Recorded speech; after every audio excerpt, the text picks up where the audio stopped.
Hello friends.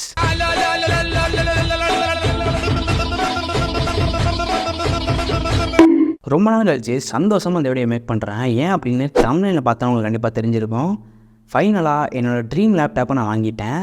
நான் வாங்குறப்போ என்னெல்லாம் பண்ணேன், வாங்குறப்போ என்ன தப்பெல்லாம் பண்ணக்கூடாது அப்படின்றதெல்லாம் இந்த வீடியோவில் சொல்கிறேன். தெளிவாக பாருங்கள், ஃபுல்லாக பாருங்கள். அதுக்கு முன்னாடி இந்த வீடியோக்கு ஒரு லைக்கை கொடுத்துட்டு கீழே ஹைப் பண்ணப்பட்டுருக்கோம், நமக்கு ஹைப் கொடுத்துருங்க. ஏன்னா யூடியூப் அல்காரிதம் எந்த பெரிய யூடியூபர்ஸ்க்குமே ஒழுங்காக ஒர்க் ஆக மாட்டேதுன்னு சொல்கிறாங்க. நம்மளே 10 மாதத்துக்கு ஒரு வீடியோ போட்டுக்கிட்டு இருக்கோம். இப்போ என்ன ஆகுதுன்னு தெரியல. மேல ஆசைப்பட்டவருக்கு ரொம்ப வரட்டாத ஊருக்குள்ள எங்களை கண்டா 3 பேர் பயப்படுவாங்க தெரியுமில்ல. நண்பர்களே, இதுதான் என்னோட மொத்த செட்டப்பு. இந்த பேகுக்குள்ளே தான் என்னோட மொத்த செட்டப் இருக்குது. நல்லா தெரியுதா? LOQன்னு போட்டிருக்கு. நான் வாங்கின லேப்டாப் LOQ தான். இதுவே பெரிய கன்ஃபியூஷனுக்கு அப்புறம் ரொம்ப யோசித்து எடுத்த முடிவு. லைஃப்பை தொலைச்சிட்டேடா. நிறைய பேர் லைஃப்பை தொலைச்சிட்டேடா அப்படின்னு சொல்லிட்டு சொல்லுவீங்க. ஆனால் அப்படி கிடையாது. 2024 வரைக்கும் தான் இதில் மதர்போர்டு இஷ்யூ இருந்துச்சு. இது தவிர வேறு எதுவுமே இஷ்யூவாக கிடையாது. என்னை பொறுத்த வரைக்கும் வேறு எதுவும் இதில் இஷ்யூவாக தெரியல. ஏன்னா பேட்ரி இது கம்மியாகுது நிறைய பேர் சொல்கிறீங்க. இது ஒரு கேமிங் லேப்டாப். பர்ஃபார்மன்ஸ் அதிகமாக கிடைக்கணும்னா பேட்ரி பேக்கப் இருக்காது தான். அதிகபட்சம் 3 ஹவர்ஸ் தரதே பெரிய விஷயம்.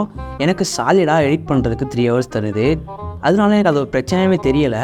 நிறைய பேர் ஆனால் அதை தான் ஒரு பெரிய பிரச்சனையாகவே சொல்கிறீங்க. இந்த மாதிரி ஒரு லேப்டாப் சூஸ் பண்ணிவிட்டு பேட்டரி ஒரு பிரச்சனையாக சொன்னீங்கன்னா அது எப்படி எடுத்துக்கிறதுன்னு தெரியல. சரி வாங்க லேப்டாப்பை பற்றி ஓப்பன் பண்ணி பார்ப்போம்.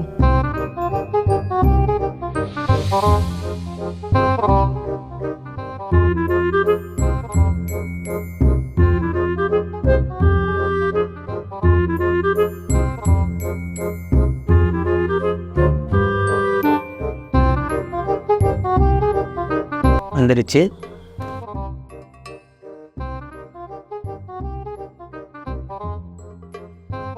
இந்த லேப்டாப் வாங்கி 1.5 வீக் ஆகுது. இது வரைக்கும் நிறைய பேர் சொன்ன இஷ்யூ ஆனால் இது வரைக்கும் ஃபேஸ் பண்ணல. அது வரைக்கும் சந்தோஷம் அப்படின்னு நினைக்கிறேன். இதெல்லாம் கேம்னு ஒன்றும் பெருசாக விளையாடவே இல்லை. ஸ்டீமில் ஃப்ரீயாக கொடுத்த வேர் வின்ஸ் அப்படின்ற ஒரு கேம் தான். ஃப்ரீயாக கொடுத்துட்டாங்க அப்படின்ட்டு அதில் கிராஃபிக்ஸ்லாம் நல்லா இருக்காதுன்னு நினச்சிடாதீங்க. தரமான கேம். இப்போ ட்ரெண்டிங்கில் டாப்பில் போயிட்டு இருக்க கேமு. அதுலேயே ஹை செட்டிங்ஸில் ஒரு லேக் இல்லாமல் எங்கேயும் ஃப்ரேம் ட்ராப் இல்லாமல் தரமாக இருந்துச்சு. இதோட ஸ்பெக்ஸ் ஒன்றும் பெருசெல்லாம் கிடையாது. RTX 3050 6GB graphics card, 24 GB RAM, 512 GB SSD. இதுதான் இதோட ஸ்பெக்ஸு. Ryzen 3 7000 சீரிஸ் தான். இதில் Ryzen தான் என் பண்ணுறது நல்லாயிருக்கும், டெடிக்கேட்டடாக இருக்கும் அப்படின்னு எல்லாம் சொன்னாங்க. அதனால தான் அதை சூஸ் பண்ணேன். அதோட இன்டெல் போனால் இன்டெல்ன்ற பேருக்கே காசு அதிகமாக போடுறானுங்க. அதனால் Ryzenே பெட்டர்னு நினைக்கிறேன். இனிமேல் கண்டிப்பாக ரெகுலராக வீடியோ போட்டே ஆகணும். ஏன்னா அந்த மாதிரி ஒரு சிச்சுவேஷன் வந்துருச்சு. இத்தனை நாள் நான் பண்ணிக்கிட்ட தப்பு என்னன்னா, இன்ஸ்டாகிராமில் ரீல்ஸ் ஸ்க்ரோல் பண்ணிக்கிட்டு அப்புறம் பார்த்துக்கலாம்னு விட்டு தள்ளி போனது தான் இத்தனை நாள் வீடியோ போடாமல் இருந்தது காரணம். இனிமேல் அந்த மாதிரி பண்ண மாட்டேன். ஏன்னா கையில் எனக்கு இந்த மாதிரி ஒரு பெரிய விஷயம் கிடச்சிருக்கு. அதை நான் எப்பயும் தவற விட மாட்டேன். ஃபேமிலி மெம்பர்ஸ் அதை சொல்லிக்கிறேன். இதை வாங்கினதுக்கப்புறம் அவங்கள டிசப்பாயின்ட் பண்ணுற மாதிரி எதுவும் பண்ண மாட்டேன். அதே மாதிரி உங்களையும் டிசப்பாயின்ட் பண்ண மாட்டேன். கண்டிப்பாக ஒரு நாள் விட்டு ஒரு நாள் இல்லாட்டி 2 நாள் விட்டு ஒரு நாள் வீடியோ போட்டுருவேன். நான் வச்சுருக்க கீபோர்டு மவுஸ் ஒரு காம்போவாக வாங்கினேன். 75 ரூபா வந்துச்சு. அதுக்கு மேலே நான் என்ன ஆசைப்பட்டேன்னா, ரெட் ட்ராகனில் 2500 ஒரு கீபோர்டு வாங்கிடலாம், மவுஸ் வாங்கிடலாம் அப்படின்னு நினச்சி ஆசைப்பட்டேன். அப்படியே பின்னாடி திரும்பி பார்த்தா என் பட்ஜெட் என்னைய பார்த்து இனிமேல் இந்த லேப்டாப் வச்சு ஏர்ன் பண்ண வேண்டியதான். ஏர்ன் பண்ணி கண்டிப்பாக சம்பாதிக்கணும் அப்படின்றதுக்காண்டி தான் வாங்கியிருக்கேன்.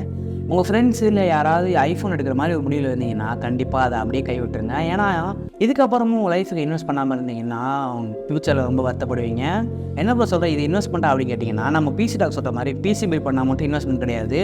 லேப்டாப் வாங்குறது ஒரு இன்வெஸ்ட்மெண்ட் தான். கண்டிப்பாக அதை வச்சு இங்கே நிறையா கற்றுக்க முடியும். நான் 1.5 வீக்கில் என்னால் எவ்வளோ தெரிஞ்சுக்க முடிஞ்சோ அவ்வளோ தெரிஞ்சுக்கிட்டேன்.